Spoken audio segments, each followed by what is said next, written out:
नरसिंह मेहता जी का चरित्र आता है। उनके पुत्र का विवाह कोई एक नगर की बहुत बड़े सेठ की कन्या से निश्चित हो गया।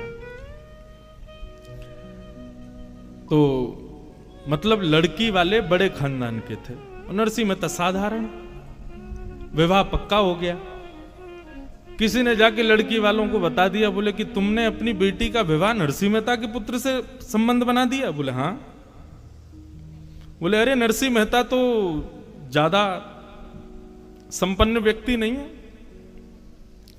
बेटी सदैव अपने से ऊंचे घर में देनी चाहिए, और तुम तो ऐसे घर में दे रहे हो जहां रात्रि भोजन बन जाए तो सुबह के कोई पता नहीं होती कि कुछ होगा कि नहीं। तो बेटी के पिता ने सोचा क्या करें। बोले मना कर दो बिल्कुल। बोले कि हम ब्याह नहीं कर सकते। नरसिंह मेहता, वो लड़की के जो पिताजी थे वो सोचने लगे अरे मना कैसे करें, अब ऐसे अच्छा नहीं लगता। बोले अच्छा नहीं लगता, जब बेटी भूखी सोएगी रात में तब अच्छा लगेगा, 3 दिन तक भोजन नहीं बनेगा तब अच्छा लगेगा, इसलिए बात आगे बढ़े उससे पहले अभी मना कर दो। तो बेटी वालों ने मना तो नहीं किया, लेकिन एक पत्र लिख करके भेजा, और उस पत्र में यह लिखा कि आप जो बारात लेकर आओ उस बारात के साज सज्जे कैसे होने चाहिए। इतने हाथी होने चाहिए, इतने घोड़े होने चाहिए, इतने नगाड़े बजाने वाले होने चाहिए, इतने लालटेन लेकर के चलने वाले होने चाहिए, ऐसे ऐसे रत्न पहन करके आपके बाराती दिखने चाहिए। मतलब ऐसे पत्र में बारात की गणना की जो नरसिंह मेहता कभी कर ही नहीं सकते। नरसिंह मेहता क्या अच्छे अच्छे राजा नहीं कर सकते। आप यदि ऐसी बारात ला सकते हो तो ही अपने पुत्र की बारात लाना, नहीं तो मत लाना। ये लिख दिया और पत्र लिख करके फोल्ड करके उस पर ऊपर जय श्री कृष्ण लिख करके भेज दिया नरसिंह मेहता के वहां। जैसे ही पत्र आया तो पत्र देने वाले ने कहा, बोले भगवान पत्र आया है आपके नाम से। उन्होंने जैसे पत्र देखा, पत्र देख करके बोले मेरे नाम से नहीं है, इस पर तो जय श्री कृष्ण लिखा है, ये भगवान के नाम का पत्र है, ठाकुर जी का पत्र है, भैया भगवान की वस्तु हम क्यों पढ़ें। और नरसिंह मेहता ने पत्र खोल के देखा ही नहीं, जय श्री कृष्ण लिखा था, ठाकुर जी के सामने रख दिया। बोले लाल जी आपके नाम से पत्र आया है, आप ही पढ़ लीजिए, अब दूसरों की बात मैं पढ़ता नहीं हूं, इसलिए इसमें समझ लीजिएगा जो भी आपके प्रेमी ने लिख के भेजा है। ठाकुर जी खड़े खड़े मुस्कान लगे, बोले कि अरे नरसिंह पढ़ तो ले एक बार, तुम 4-5 दिन बाद बारात ले जाओगे, नाक कटवाओगे मेरी। लेकिन नरसिंह मेहता का इतना अटूट विश्वास कि जय श्री कृष्ण लिखा है तो मतलब ठाकुर जी का पत्र है, मुझे नहीं देखना है। और जब ठाकुर जी को पत्र दे दिया तो फिर नरसिंह मेहता तो अपनी पतली सी घोड़ी पे बेटा को बैठाए, 4 बारातियों को लिए चलने लगे। ठाकुर जी बोले भैया नरसिंह अकेला जा रहा है, नाक कट जाएगी अगर ऐसे गया तो। पत्र जब हमारे हवाले किया तो जो जो पत्र में लिखा था, किसी गली से घोड़ों की कतार आ गई, ले करके लोग आ गए, दुल्हा को लाके बढ़िया घोड़ी पर बैठा दिया, कहीं से हाथियों पर चढ़ के महाराजा आ गए। नरसिंह मेहता सोचते जा रहे हैं पता नहीं कहां से कौन आ रहे हैं, हमारे पुत्र के मित्र सखा आदि होंगे। देखते ही देखते ऐसी बारात हो गई, ऐसी बारात हो गई, 33 कोटि देवता बारात में आ गए। महाराज दुनिया भर के गाजे बज रहे हैं, बाजे बज रहे हैं, नगाड़े बज रहे हैं, भूतों न भविष्यति, किसी ने ऐसी बारात देखी नहीं है, ऐसी बारात नरसिंह मेहता के पुत्र की जा रही। उस नगर में हल्ला हुआ, बोले तुम्हारी बेटी के लिए जिस वर्ष से ब्याह होना वो बारात पर लेकर के आ रहा है अपनी बारात। बोले कैसी बारात है। बोले ऐसे नहीं, ऊपर कहीं पहाड़ी पर चल के देखो, वहां से दिखेगी। ऊपर पहाड़ी पर जाकर के जब देखा तो दूर दूर तक महाराज सोने चांदी हीरे जवाहरातों से लदे हुए बढ़िया बढ़िया महाराजा हाथियों पर बैठे हैं, बीच में घोड़ों पर सुंदर सुंदर नगर सेठ बैठे हैं, आगे एक परम सुंदरी घोड़ी के ऊपर में नरसिंह मेहता का पुत्र बैठा है, और सबसे आगे नगाड़ों के बीच में नृत्य स्वयं द्वारिकाधीश कर रहे हैं और बारात लेकर के जा रहे हैं। भक्त का भैया स्वभाव ऐसा होता है, ज्यादा चतुर बनने की कोशिश मत किया करो, सरल रहो, सहज रहो। चूहा आ गया तो यही सोचो कौन है, गणेश जी आए होंगे निश्चित। अभी बारिश पड़ जाए तो यही सोचना कथा सुनकर के देवता प्रसन्न हो रहे हैं, पुष्प वर्षा कर रहे हैं। चलते चलते गिर जाओ तो यही सोचना कोई बहुत बड़ी आपदा आने वाली थी, लेकिन ठाकुर जी ने केवल ठोकर लगवा दी। हर स्थिति में सकारात्मक, कभी भी मन में बुद्धि में ऐसे भाव आने ही मत दो कि ये गलत है, ये अपशकुन है। ये वैष्णव का पहला लक्षण है बंधु, वो हर स्थिति में भगवत कृपा का अनुभव करता है। प्रहलाद जी महाराज चाहते तो लाख बहाने बना देते, हिरण्यकश्यप के कुल में जन्मा, मैं भक्ति कैसे कर सकता हूं, लेकिन कोई बहाना नहीं किया। प्रहलाद जी अपने पिताजी को कहते हैं, पिताजी भक्ति का बीज अंकुरित माला जपने से नहीं होता, भक्ति का बीज अंकुरित माहौल होने से नहीं होता। अब आप सब लोग यहां पर नाम गुणगान कर रहे हैं, तो कोई नास्तिक आएगा तो निश्चित है वो भी गा देगा आप सबके प्रभाव से। आप सब उठ के नाचने लगोगे तो जो कभी भगवान का नाम नहीं गाता वो भी आ गया तो वो भी नाच जाएगा। माहौल तो सब करा देता है, लेकिन बिना माहौल के ये होना बहुत बड़ी बात है। तो पिताजी माहौल से भक्ति नहीं आती, नाम जप करने से भक्ति नहीं आती। आदि आदि भाव बताते हुए प्रहलाद जी अंत में कहते हैं, तो बोले फिर तुम्हारे अंदर भक्ति का बीज आया कैसे? तब प्रहलाद जी कहते हैं, महीयसां पाद रजोभिषेकम निष्किंचनानां न वृणीत यावत्। बहुत ध्यान से सुनिएगा बंधु। बोले पिताजी, निरंतर वैष्णव गुणानुवाद गाने वाले, निरंतर भगवत चर्चा करने वाले वैष्णवों की चरण रज की एक कृपा है कि मेरे अंदर भक्ति आई है। श्री गुरु चरण सरोज रज निज मन मुकुर सुधार, वर्णो रघुवर विमल यश जो दायक फल चार। सबको याद है हनुमान चालीसा, सबसे पहला वाक्य गोस्वामी जी क्या कह रहे हैं? श्री गुरु चरण सरोज रज निजमन मुकुर सुधार। अपने गुरु के चरण के रज के कण से मैंने अपनी मन बुद्धि को सुधारा है। और उसके बाद क्या हुआ? बोले वर्णो रघुवर विमल यश जो दायक फल चाह।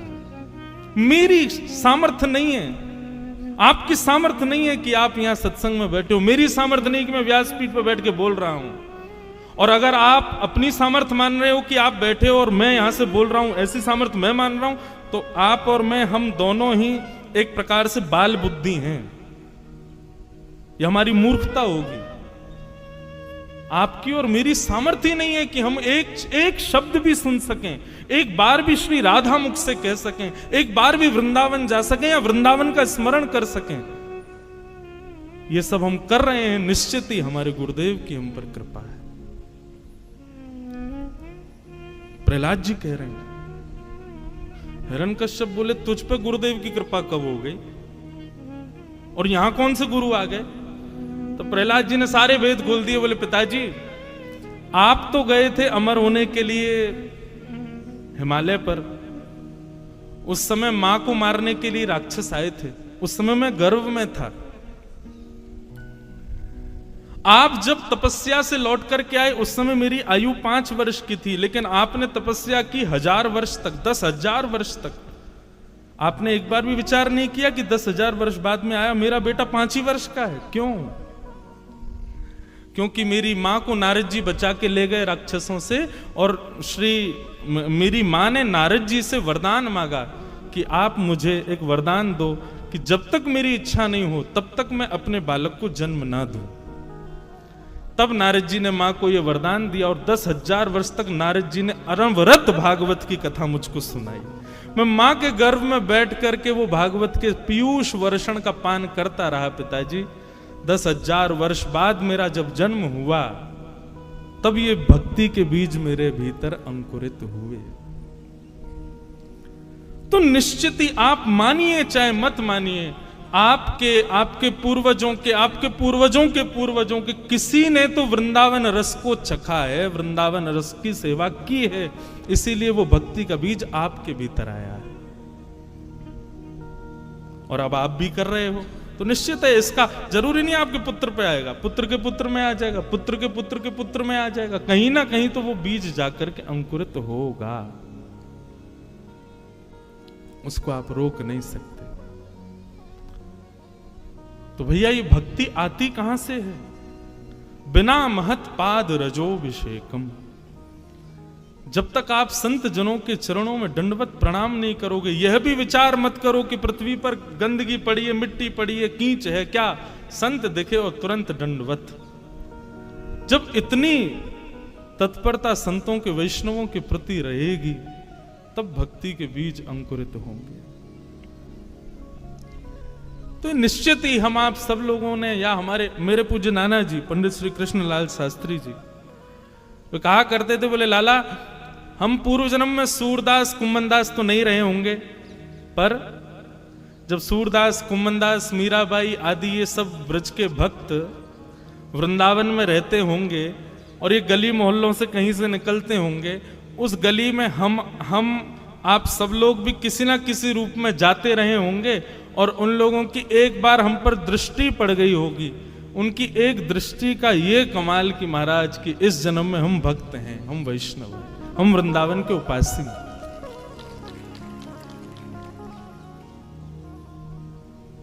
एक गुरुवाणी सुन रहा था मैं, चरण कमल तेरे धोए धोए पीवा मेरे, सदगुरु दीन दयाल। क्यों? अच्छा एक और बात, आप इस भाव से ये मत सोच लेना कि संत जहां से भी जाएं वहां चरण रज उठा के माथे से लगा लें, उनके चरण धो के और उसको दिन रात पीवें, उससे तो होता ही है, पर उसके पहले उनकी वाणी सुनकर के अपने चित्त को, अपनी बुद्धि को, उसको स्थिर करना पड़ेगा, उसकी स्थिति का अनुमान लगाना पड़ेगा, तभी यह संभव हो सकता है। हमारे वृंदावन में गौड़िया वैष्णव संप्रदाय के एक महापुरुष रहते थे, सेवा में पधारा, नित्य सेवा करते थे। एक बार उनके ठाकुर जी ने बंगाल के किसी वैष्णव भक्त को स्वप्न में दर्शन देके आज्ञा की कि तुम वृंदावन चले जाओ। बंधु एक मेरी बात बहुत ध्यान से सुनो, ठाकुर जी का जब अनुग्रह होता है तो सबसे पहले ठाकुर जी स्वप्न में दिखेंगे। भगवत दर्शन ऐसे नहीं होगा स्पष्ट ठाकुर जी प्रकट हो गए, दिख गए, चल रहे फिर रहे हैं, दिख रहे हैं हमको, ऐसा नहीं। ठाकुर जी सबसे पहले स्वप्न में दर्शन देंगे, और स्वप्न में भी प्रत्यक्ष नहीं दिखेंगे। ठाकुर जी की कोई ना कोई अंग का दर्शन होगा, ठाकुर जी की कोई ना कोई वस्तु का दर्शन, वंशी दिख जाएगी, मोर मुकुट दिखेगा, ठाकुर जी की पीली पीतांबरी दिखेगी। रात्रि में सोते सोते ऐसा लगेगा मानो चंदन की सुगंधी आ रही हो, केसर की सुगंधी आ रही हो, ऐसे ऐसे अनुभव ठाकुर जी कराते हैं। स्वप्न दर्शन सबसे पहला। हमारी एक बात मान लीजिएगा, स्वप्न में कभी ठाकुर जी दिख जाएं, कभी किसी को बताइएगा मत। प्रेम को और रत्न को दोनों को गोपनीय रखना चाहिए। प्रचार कर दोगे रत्न कहां रखा है तो चोरी होने का भय रहता है। ऐसी प्रेम का भी ढिंडोरा पीट दोगे तो निश्चित है कि आपका प्रेम एक दिन नष्ट हो जाएगा। इसलिए प्रेम और रत्न दोनों गोपनीय रखने वाली वस्तु। तो भगवत कभी दर्शन स्वप्न में हो या कोई अनुभव कभी भी हो तो कभी किसी से कहना नहीं। हाँ, कभी ऐसा लग रहा हो कि किसी की भक्ति में विश्वास जग जाएगा मेरे बताने से, तो कह देना, लेकिन बहुत सकुचा के संकेत में कहना, ज्यादा मत बोल देना। तो स्वप्न में ठाकुर जी दिखते हैं, स्वप्न के बाद प्रतीक्षा करो कि अब जागृत अवस्था में उनका अनुभव होगा। आप जहां बैठे हो ऐसा लगेगा ठाकुर जी यहीं विराज रहे थे, आपको ऐसा लगेगा ठाकुर जी ने कोई अनुग्रह किया, कोई कृपा की है। तो पहला स्वप्न दर्शन, दूसरा अनुभव दर्शन, और तीसरा होगा प्रत्यक्ष दर्शन। ठाकुर जी दिखे ही जाएंगे, सामने ही खड़े हो जाएंगे। बहुत लंबी दूरी है भैया हमारी और ठाकुर जी की, थोड़ी नेक समीप करनी है। तो ये नाम जब तिलक लगाना, कीर्तन करना, सत्संग सुनना, इसके पीछे एक ही उद्देश्य रखो, ठाकुर जी स्वप्न में ही आ जाओ, और कुछ नहीं तो एक बार तो कोई अनुभव कराओ। तो बंगाल के एक भक्त को ठाकुर जी ने स्वप्न में जाकर के कहा कि तुम वृंदावन जाओ, हम तुम्हारी भक्ति से बड़े प्रसन्न हैं, और वहां एक गौड़िया वैष्णव बाबा रहते हैं, उनके यहाँ मदन मोहन जी की सेवा है, तुम वहां जाकर के उनका अनुग्रह स्वीकार करो। बंगाल से वो व्यक्ति वृंदावन आया, सत्य घटना है। वृंदावन आकर के उसने बाबा जी का परिचय पूछा, उनके पास गया, जाकर के उसने ये नहीं कहा कि ठाकुर जी ने स्वप्न में आज्ञा की है। भक्त का ये भी स्वभाव होता है, वो अपने ऊपर होने वाली कृपा का प्रदर्शन भी नहीं करता। एक बात से बचिएगा, भक्ति में प्रदर्शन की स्थिति नहीं आनी चाहिए। हम सबको दिखाएं कि देखो हम भक्त हैं, नहीं, ऐसा भी नहीं होना चाहिए। अपनी भक्ति को जितना हो सके गोपनीय रखो, छुपाओ। इस भक्ति की प्रणालिका को कहते हैं अंतर्निष्ठ भक्ति। जैसे एक प्रकार से आज की भाषा में कहूं, हमको कोई प्रिय लगता, हम किसी से प्रेम करते हैं, लेकिन कभी कहा नहीं है? लेकिन कई लोग होते हैं, अरे कह दो, कहने में क्या जाता है, बता दो कि तुम प्रेम करते हो। लेकिन कई लोग, प्रेम ज्यादा प्रिय कौन सा लगता है, जीवन भर प्रेम किया लेकिन कभी कहा नहीं, ये प्रेम ज्यादा अच्छा माना जाता है ना। ठीक वैसे ही ठाकुर जी के हम पर कितनी कृपा हो रही है, हमारी भक्ति कितनी, इसका ज्यादा प्रदर्शन नहीं होना चाहिए, उसको जितना हो सके गोपनीय रखो। तो आकर के बाबा के चरणों में प्रणाम किया। उसने नहीं बताया कि ठाकुर जी ने स्वप्न में आज्ञा की कि तुम वृंदावन जाओ। बाबा ने कहा कहो कैसे आए। बोले बाबा ब्रजवास करना है, आप अपने चरणों में हमको रख लो, अपनी गुरु प्रणाली बताओ, अपने दादा गुरु, परदादा गुरु, परदादा गुरु के नाम बताओ। आजकल ऐसा नहीं होता है। आजकल ये पहले बंधुओं दीक्षा तभी देते थे, दीक्षा देने के बाद में आपका नियम होना चाहिए कि गुरु का नाम, दादा गुरु का नाम, परदादा गुरु का नाम, हमारे गुरु परंपरा में वस्त्र कैसे होते हैं, नाम जप कैसे होता है, प्रसादी कब होती है, गुरुओं के उत्सव कब होते हैं, ये सब गुरु प्रणाली में पूछे जाते थे। आजकल किसी को नहीं पता होते। लेकिन कोई बात नहीं, आप अपने गुरु को ही जानते हो, यही बहुत है। तो बाबा ने पूछा अपनी गुरु प्रणाली बताओ। उसने कहा बाबा मुझे गुरु प्रणाली तो नहीं पता। बोले गुरु प्रणाली नहीं पता, कहीं लिखी होगी, गुरु ने लिख के। बोले है, पर वो तो मेरे घर बंगाल में ही रह गई है, अब मैं तो इतनी दूर से आ गया बाबा।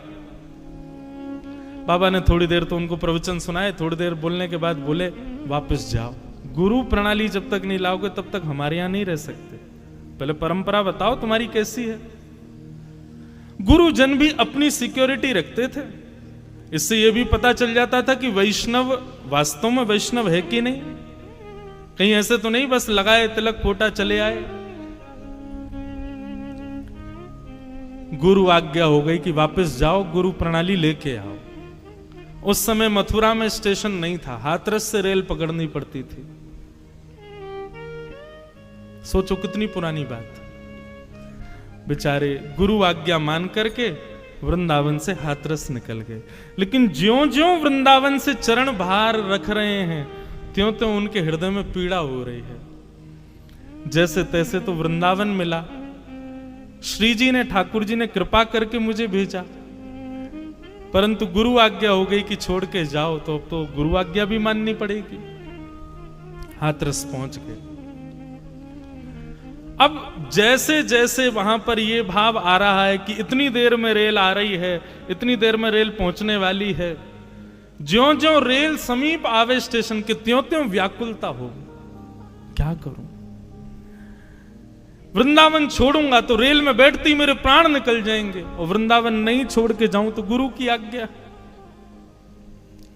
तब वृंदावन का स्मरण किया, और वृंदावन के श्री बांके बिहारी, राधा रमण, राधा वल्लभ, श्याम सुंदर, यमुना मैया, ब्रज रानी, रज रानी, गोपेश्वर महादेव, सबका स्मरण किया। बोले आप सब कृपा करो, मुझे ब्रज से दूर नहीं जाना, लेकिन मैं क्या करूं, गुरु आज्ञा है, उसका भी पालन करना है, तो आप ही सब व्यवस्था करो, कैसे ये सब हो कि मैं ब्रज से भी ना जाऊं और गुरु आज्ञा भी ना टले।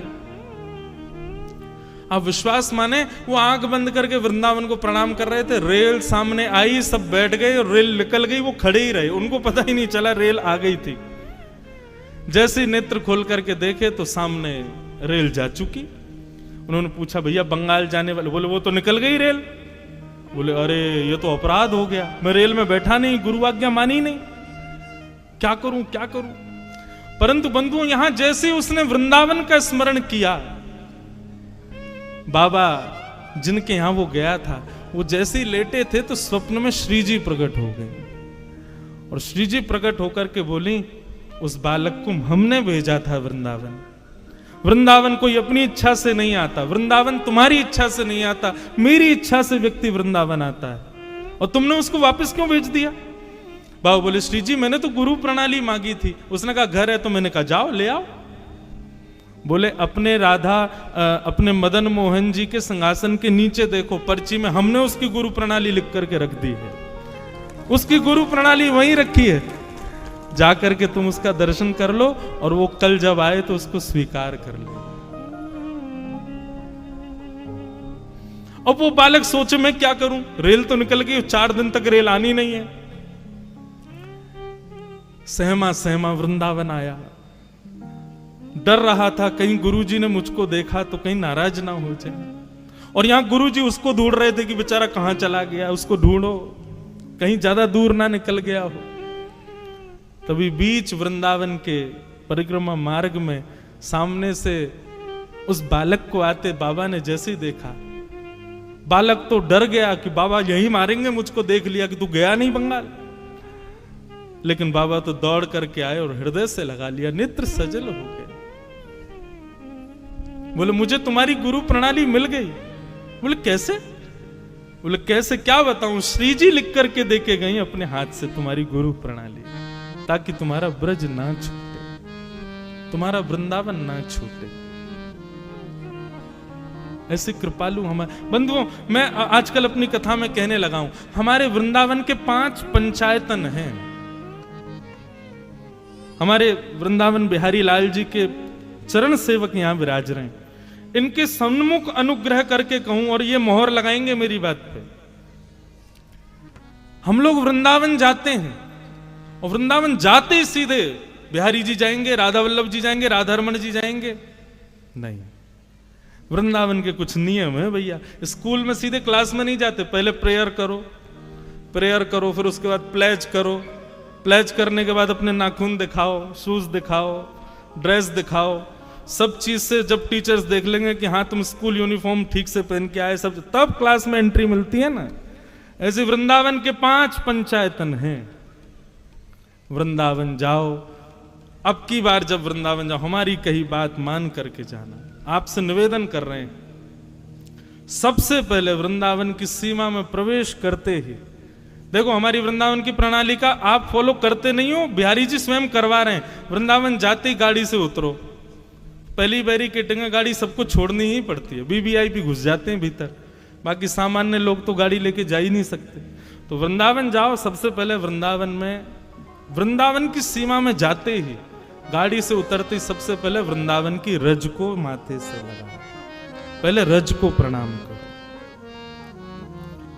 उसको धूल नहीं, मिट्टी नहीं, ये तो बोलना ही नहीं चाहिए, ये बोलना अपराध है, वो रज रानी है। सबसे पहले रज को माथे से लगाओ।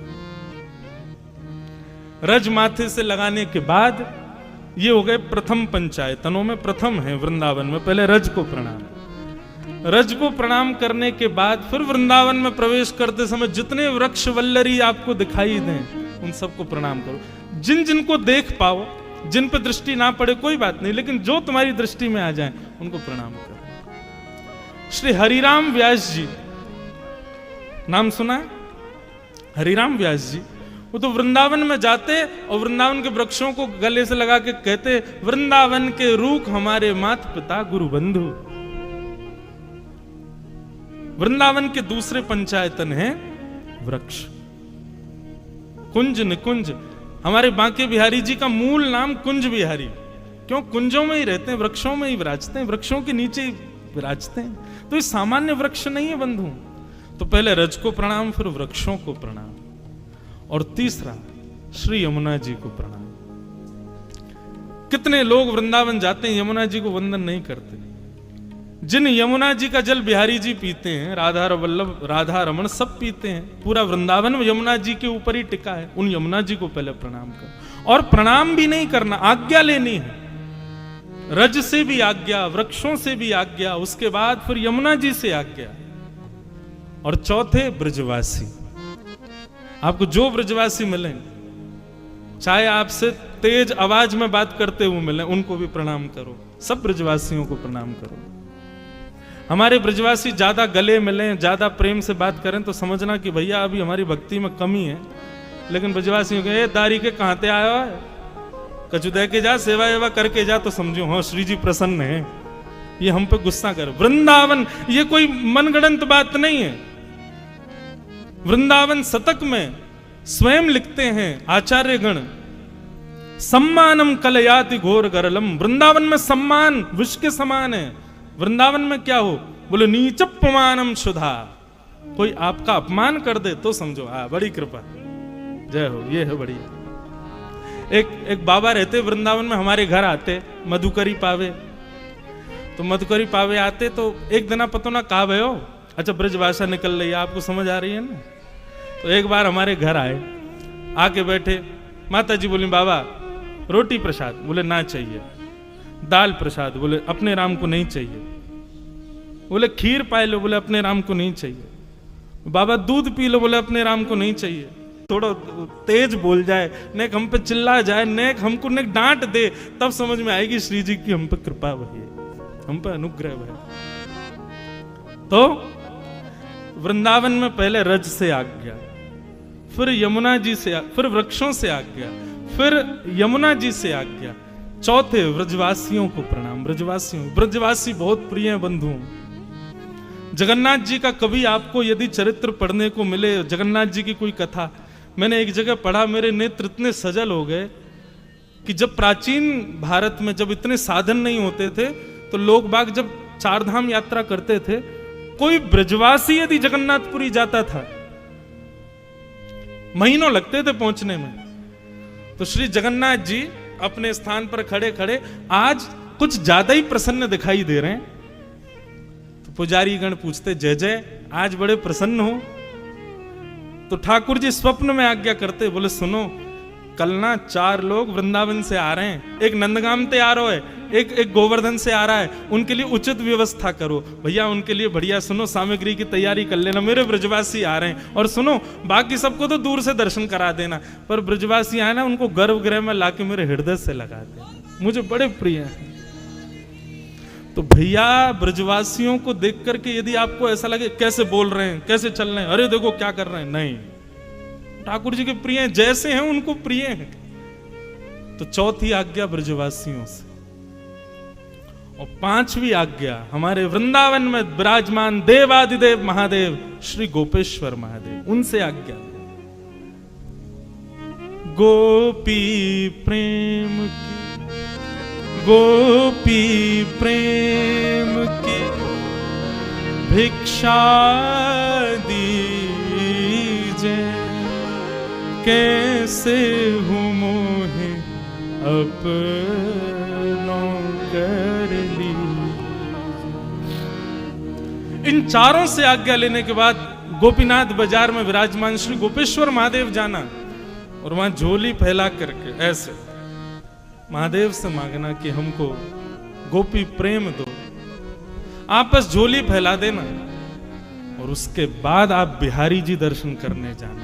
जब इन 5 स्थानों से आप आज्ञा लेकर के जाएंगे और बिहारी जी जाएंगे, मैं दावे से कह रहा हूं मंच पर बैठ के, आपका रोम रोम पुलकित हो जाएगा मंदिर में प्रवेश करेंगे।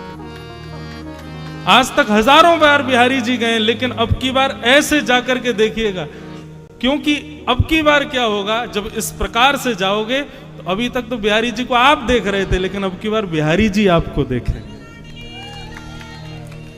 जब दिखेगा माथे पे ब्रजरज लगी है, जब दिखेगा ब्रजवासियों ने आज्ञा दी है, जब दिखेगा श्याम सुंदर यमुने मैया की कृपा से आए हैं, और जब देखेगा कि गोपेश्वर महादेव ने गोपी बना करके भेजा है, तभी तो ठाकुर जी निहारेंगे। हम सीधे क्लासरूम में घुसते हैं, पहले प्रेयर तो करो, पहले प्लेज तो करो, पहले यूनिफॉर्म तो अच्छे से पहनो। क्लासरूम क्या है? बोले बिहारी जी, राधा वल्लभ, राधा रमण, ये सब क्लासरूम है वृंदावन के, लेकिन पहले वहां की यूनिफॉर्म तो धारण करो। माथे पर रज हो, मुख में राधा नाम हो और हृदय में गोपी भाव हो, तब बिहारी जी देखते हैं, तभी बिहारी जी की कृपा होती है। और फिर जब इस प्रकार से जाओगे तो सब लोग बिहारी जी में जाके यही गाओगे। मीराबाई कहती हैं, लागे वृंदावन निको अली माने, लागे वृंदावन निको, लागे वृंदावन निको अली माने, लागे वृंदावन निको, लागे वृंदावन निको अली माने, लागे वृंदावन निको, लागे वृंदावन निको अली माने, लागे वृंदावन निको। घर घर तुलसी ठाकुर सेवा, घर घर तुलसी ठाकुर सेवा, घर घर तुलसी ठाकुर सेवा, घर तुलसी ठाकुर सेवा, दर्शन गोविंद जी को अली माने, लागे वृंदावन निको, दर्शन गोविंद जी को अली माने, लागे वृंदावन निको, लागे वृंदावन निको अली माने, लागे वृंदावन निको, लागे वृंदावन निको अली माने, लागे वृंदावन। बोलो वृंदावन धाम की।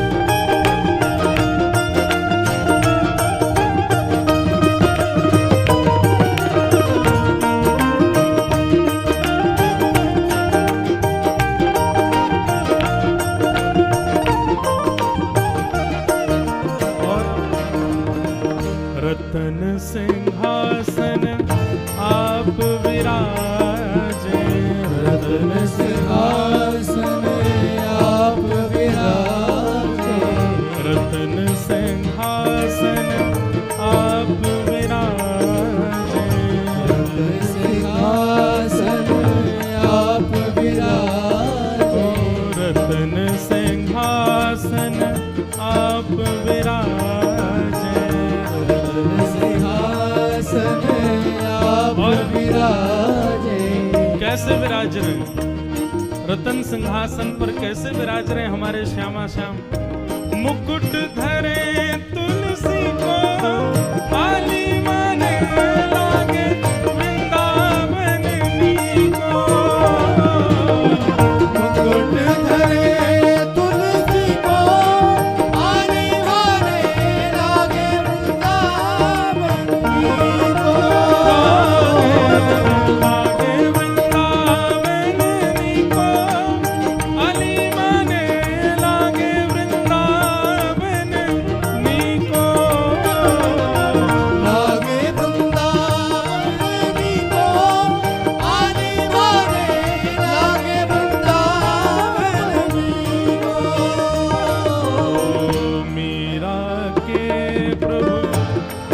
गिरधरना मीरा के प्रभु गिरधर नागर, मीरा के प्रभु नटवर नागर, मीरा के प्रभु नटवर नागर, प्रभु नटवर नागर, नटवर नागर, प्रभु गिरधर नागर, गिरधर नागर, मीरा के प्रभु गिरधर नागर, मीरा के प्रभु गिरधर नागर, ओ भजन बिना नर भी कोली माने लागे वृंदावन को। भजन बिना नर भी को आने वाले लागे वृंदावन री बाबा को। लागे वृंदावन को, आली माने लागे वृंदावन को। लागे वृंदावन री को आने वाले लागे वृंदावन री को।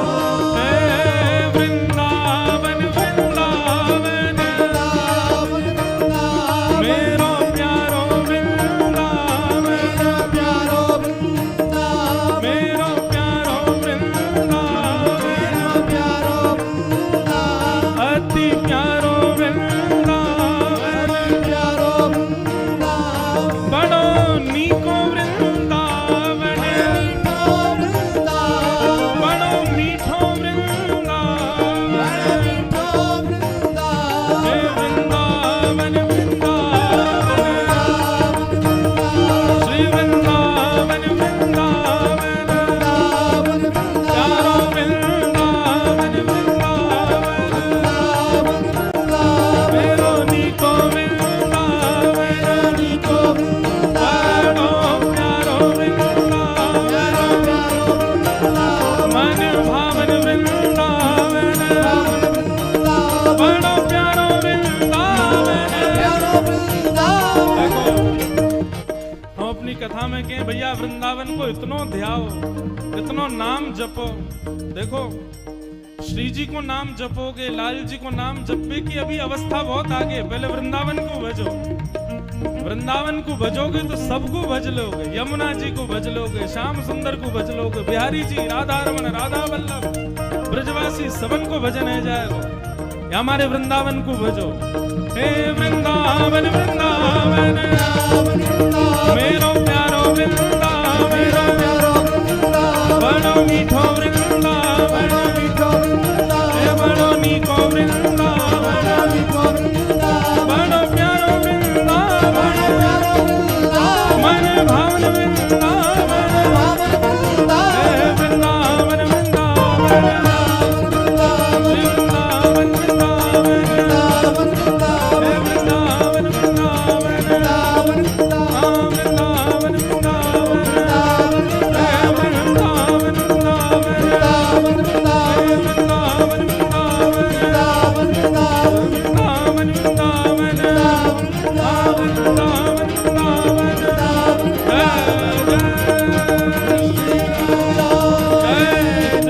जय श्री राम, जय जय श्री राम। बोल वृंदावन धाम की। ऐसो वृंदावन धाम कृपा करें श्री जी, तभी वृंदावन की याद आवे, वृंदावन जावे को अवसर मिले। तो अब की बार भैया ये पंचायतन को पहले प्रणाम करियो, पहले रज को प्रणाम करियो, फिर वृक्षन को प्रणाम करके आज्ञा लियो, ब्रजवासी को, यमुना जी को और श्री गोपेश्वर महादेव उनको प्रणाम करो, तब आप बिहारी जी दर्शन करने जाओ। नियम से जाओगे तभी वाकई कृपा होगी।